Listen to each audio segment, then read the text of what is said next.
Warning to viewers, what you are about to witness is based on real events and contains disturbing material.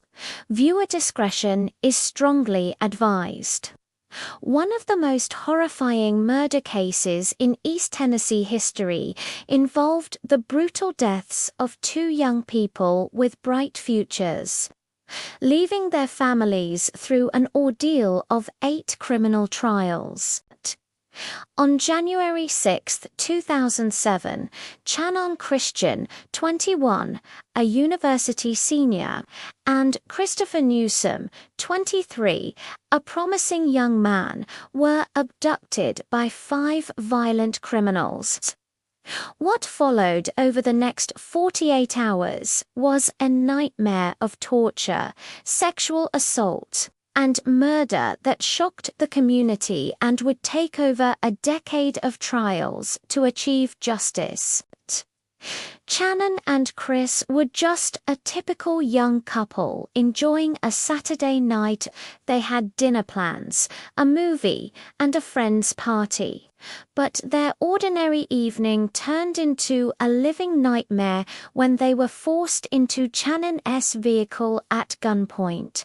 Their captors, 5 predators, Davidson, Cobbins, Thomas, Boyd, and 18-year-old Vanessa Coleman, had no mercy, subjecting them to unimaginable cruelty.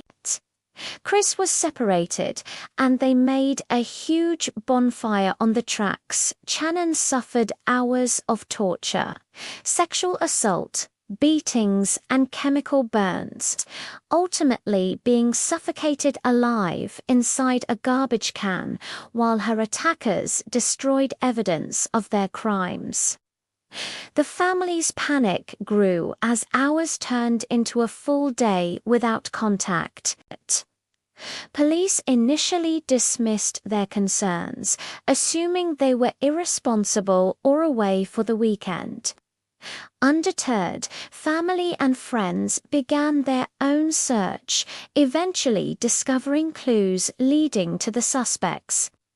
Law enforcement recovered Channon's and Chris's belongings, matched ballistic evidence to the murder weapon, and built a case against the 5 perpetrators. Over the next 12 years, the legal process was fraught with complications. Eric Boyd faced federal charges first, later joined by state retrials due to a compromised judge. Letalvis Cobbins received life without parole. Davidson was sentenced to death. Thomas received life and Vanessa Coleman got 53 years. Eric Boyd was finally convicted in 2019, 12 years after the murders, receiving life plus 90 years, though the tragedy claimed the lives of Channon and Chris. Their families transformed their loss into a lasting legacy.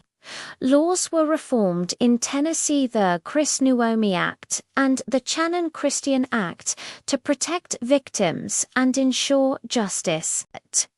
Memorials and foundations were established in their names, offering scholarships, funding education, and honoring their dreams. Through unimaginable tragedy, the legacy of Channon Christian and Christopher Newsom continues, shining as a reminder that even in the face of absolute evil, hope, justice, and remembrance endure.